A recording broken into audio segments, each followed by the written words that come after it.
Hello class ninth. चलिए हम आगे स्टोरी पढ़ते हैं इन द किंगडम ऑफ फूल्स।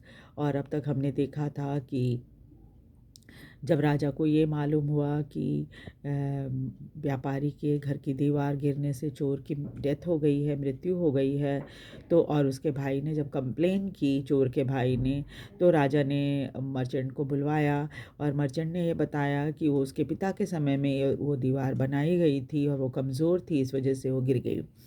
और तब वो कहता है कि इसमें मेरी कोई गलती नहीं है, गलती तो उस बनाने वाले की है जिसने ये दीवार बनाई थी। राजा जब उससे पूछता है कि कौन है, उसको बुलवाओ, तो उसे बुलाया जाता है। अब वो बूढ़ा हो चुका है, चूँकि मर्चेंट के पिता के समय का है, तो बूढ़ा व्यक्ति है। तो जब उसे बुलाया जाता है तो राजा के जो मैसेंजर हैं वो उसे उसका हाथ पैर बांध कर राजा के सामने लेकर आ जाते हैं। अब आगे देखिए। You there did you build that man's wall in his father's time. तो अच्छा, तुमने ये दीवार बनाई थी इसके पिता के टाइम में। Yes my lord I did. तो उसने कहा कि हाँ माई लॉर्ड, मैंने ही बनाया था। What kind of wall is this that you built. तुमने कैसी दीवार बनाई थी। It has fallen on a poor man. एक बेचारे व्यक्ति के ऊपर वो गिर गई। किल्ड हिम, और उसके कारण उसकी मृत्यु हो गई। You have murdered him. तुमने उसकी हत्या की है। We have to punish you by death. हमें तुम्हें मृत्युदंड देना होगा। Before the king could order the execution. इसके पहले कि राजा जो है वो अपना ऑर्डर दे दे कि भाई इसको फांसी की सज़ा दे दी जाए या मृत्युदंड दिया जाए, the poor brick layer pleaded. तो बेचारा वो जो मैसन था, जिसने दीवार बनाई थी, वो राजा से प्रार्थना करने लगा। Please sir, please listen to me before you give your order. तो उसने कहा कि आगे ऑर्डर देने से पहले पहले मेरी पूरी बात तो सुन लीजिए। It is true I built this wall. ये सच है कि ये दीवार तो मैंने बनाई थी। इट वॉज नो गुड, और ये अच्छी नहीं बनी थी। But that was because my mind was not on it. ऐसा इसलिए था कि उस समय मेरा ध्यान इस पर नहीं था, यानी दीवार बनाने पर नहीं था।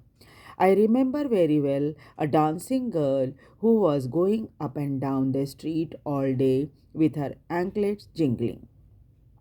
And I couldn't keep my eyes or my mind on the wall I was building. तो वो बताता है कि जब मुझे याद है कि उस दिन क्या था कि एक नाचने वाली लड़की जो थी वो बार बार सड़क पे इधर से उधर जा रही थी और अपनी पायल छनका रही थी। और इसीलिए और मेरी नज़र जो थी, यही कारण था कि मैं अपनी दीवार जो बना रहा था उस पर नज़र नहीं रख पा रहा था, और न ही मेरा दिमाग उस काम में लग रहा था। और जब मैं उस समय वो दीवार बना रहा था, यानी दीवार बनाते समय न ही मेरी नज़रें ध्यान से दीवार बना रही थी, न ही मेरा दिमाग सही से काम पे लगा हुआ था। You must get that dancing girl. आप उस नाचने वाली लड़की को बुलाओ। I know where she lives. मुझे पता है वो कहाँ रहती है। You are right. तो राजा ने कहा हाँ, तुम सही बोल रहे हो। The case depend. ये तो बहुत ही मामला जो है काफ़ी गहरा होता जा रहा है। We must look on to it. हमें बड़े ध्यान से इस पर ध्यान रखना होगा, इसके ऊपर, इस केस के ऊपर। It is not easy to जज सच कॉम्प्लिकेटेड केसेस। और इस तरह के जटिल केसेस को तो आसानी से हैंडल नहीं किया जा सकता। Let us get that dancer. हमें उसे नाचने वाली को बुलाना चाहिए। वेयर एवर शी इज़, वो जहाँ कहीं भी हो। The dancing girl now an old women came trembling to the court. अब वो नाचने वाली जो लड़की थी, अब वो बूढ़ी महिला हो चुकी थी और वो कांपती हुई दरबार में आई राजा के पास। Did you walk up and down that street many years ago while this poor man was building a wall? Did you see him? तो राजा ने उससे पूछा कि क्या तुम सड़क पे इधर उधर काफ़ी साल पहले इधर उधर जा रही थी जब ये बेचारा आदमी वो दीवार बना रहा था। तुमने देखा था उसको। Yes my lord I remember it very well. बोले हाँ महाराज, मुझे बहुत अच्छी तरह याद है। So you did walk up and down with anklet jingling. तो इसका मतलब ये था कि तुम पायल छनकाती हुई इधर से उधर जा रही थी सड़क पे। यू वर यंग, उस समय तुम नौजवान थी, यू वर डिस्ट्रैक्टेड हिम, और इस कारण तुमने उसका ध्यान भटका दिया काम से, सो ही बिल्ट अ बैड वॉल, यही कारण है कि उसने खराब दीवार बनाई। It has fallen on a poor burglar, एक बेचारे गरीब चोर के ऊपर वो गिर गई, एंड किल्ड हिम, इससे उसकी मृत्यु हो गई। You have killed an innocent man, तुमने एक इनोसेंट व्यक्ति को, बेगुनाह व्यक्ति को मारा है। You have to be punished, तुम्हें सजा दी जाएगी। She thought for a minute and said, वो थोड़े समय सोचती रही, वो डांसिंग गर्ल जो थी, जो अब बूढ़ी हो गई थी, वो सोचने लगी थोड़े कुछ समय के लिए। फिर उसने कहा, माई लॉर्ड वेट, महाराज थोड़ा रुकिए। I know now why I was walking up and down that street, मैं जानती हूँ कि मैं क्यों उस दिन सड़क पर इधर से उधर जा रही थी। I had given some gold to the goldsmith to make some jewellery for me, मैंने सुनार को कुछ सोना दिया था ताकि वो मेरे लिए गहने बनाए। ही वॉज लेजी स्काउंड्रल, वो तो बहुत ही लेजी स्काउंड्रल यानी बहुत ही आलसी कामचोर व्यक्ति था। He made so many excuses, उसने बहुत सारे बहाने बनाए, and said he would give it now and he would give it then, और कभी कहता मुझे अभी दूंगा, कभी कहता तभी दूंगा, and so on all day, और सारे दिन वो दुष्ट ऐसे ही बहाने करता रहा। He made me walk up and down to his house a dozen time, और उसने मुझे मजबूर किया दर्जनों बार उसके घर तक आने के लिए, इधर से उधर आने के लिए। That was when this bricklayer saw me, और तब उस समय इस ब्रिकलेयर ने मुझे देखा, वो जो मैसन था जो दीवार बना रहा था उसने देखा।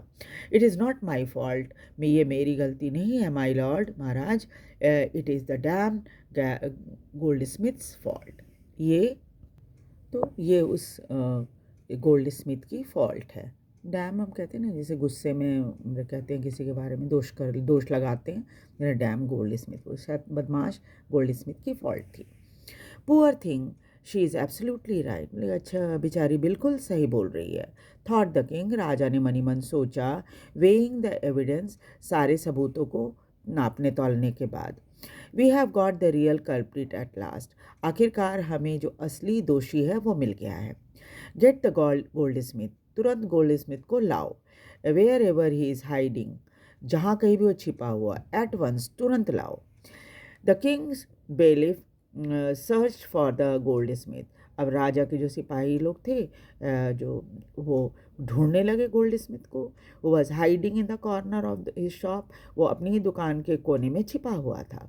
When he heard the accusation against him, he had his own story to tell, जब उसने सुना उसके ऊपर क्या दोष लगाया गया है तो उसने अपनी कहानी शुरू कर दी। My lord, he said, I am a poor gold smith, द महाराज मैं तो बेचारा गरीब गोल्ड सुनार हूँ। It is true I made the dancer came many times to my door, ये सच है कि मैंने इस डांसिंग गर्ल को कई बार अपने घर के दरवाजे पर दौड़ाया, यानी कि बार बार इधर उधर आने के लिए कहा।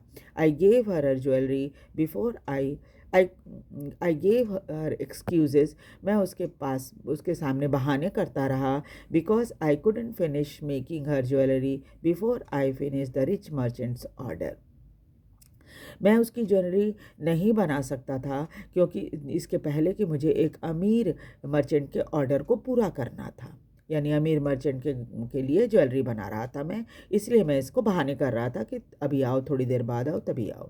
दे हैव वेडिंग कमिंग, क्योंकि व्यापारी के घर में विवाह था, एंड दे वुडंट वेट, और इसलिए वो इंतज़ार तो कर नहीं सकते थे।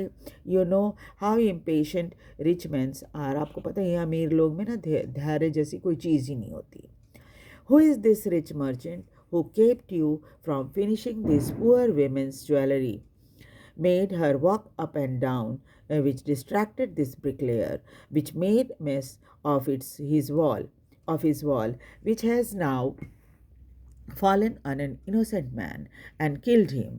Can you name him?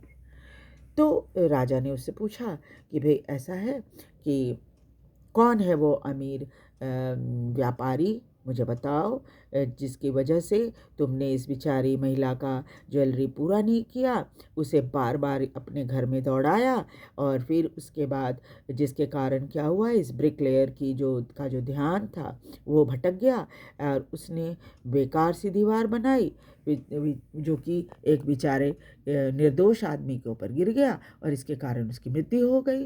Can you name him? क्या तुम उसका नाम बता सकते हो, उस व्यापारी का? The goldsmith name the merchant. तो सुनार ने व्यापारी का नाम बताया, and he was none other than the original owner of the house whose wall has fallen.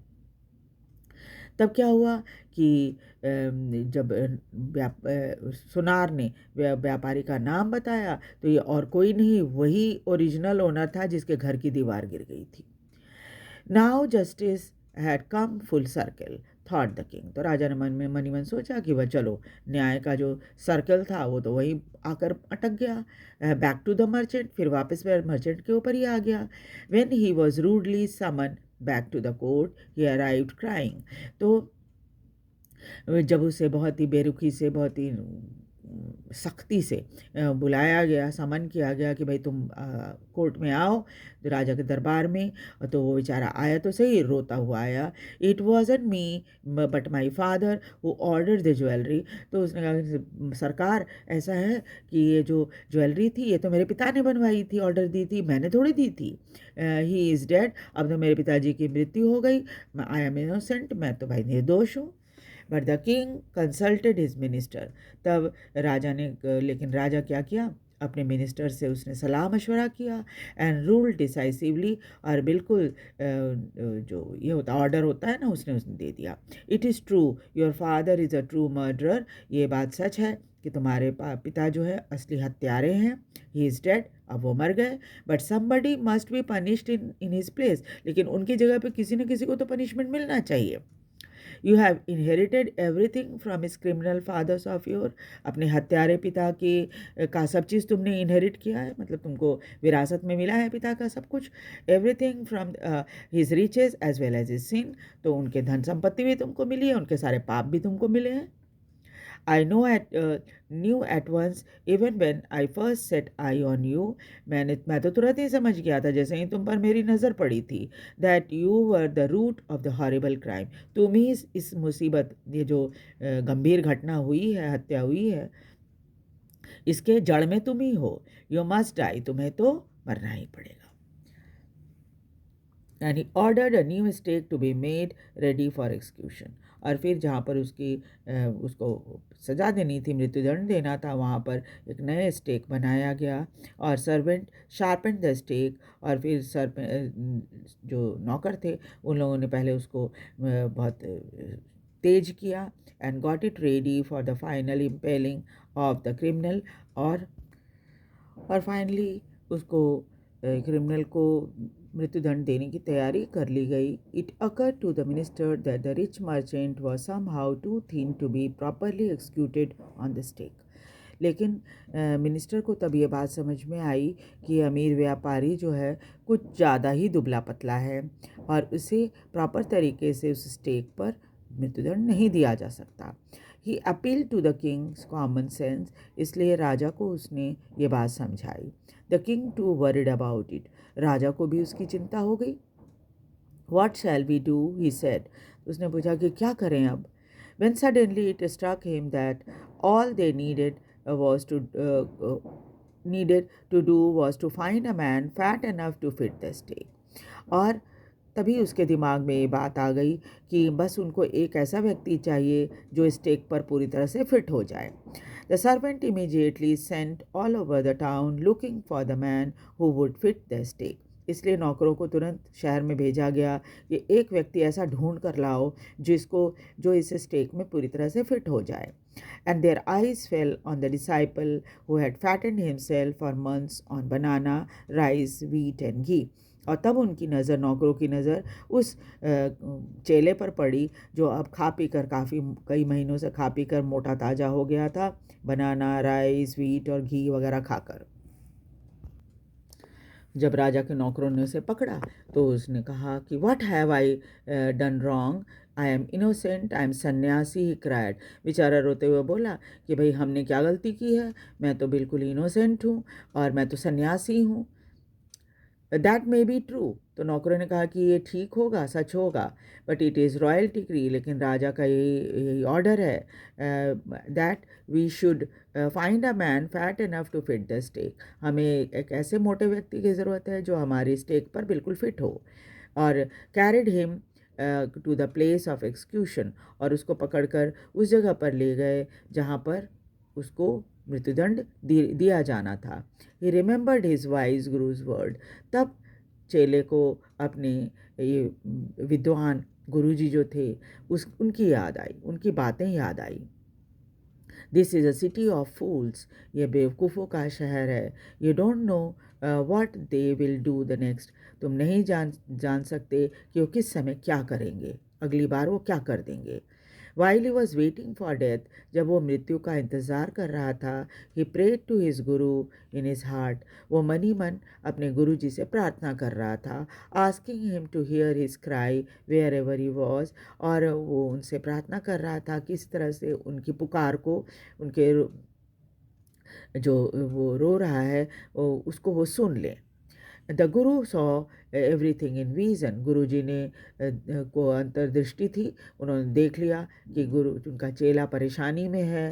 He had a magic power, उनके पास जादुई शक्तियाँ थी। ही कुड सी फार, वो दूर तक देख सकते थे। And he could see the future, भविष्य भी देख सकते थे। As he could see the present and the past, वो प्रेजेंट और पास्ट भी देख सकते थे। He arrived at once to save his disciple, इसलिए तुरंत वो वहाँ पहुँच गए ताकि वो अपने चेले को बचा सकें। Who had got himself into such a scrape through love of food, वो ऐसी मुसीबत में इसलिए पड़ गया था क्योंकि उसे खाने का बहुत लालच था, खाने से उसे बहुत प्यार था। So in the next class will continue with the chapter. आप ध्यान से वीडियो को देखिए, लाइक और सब्सक्राइब भी कर दीजिए, शेयर भी कीजिए ताकि दूसरे बच्चे भी इसका फ़ायदा उठा सकें। Thank you very much.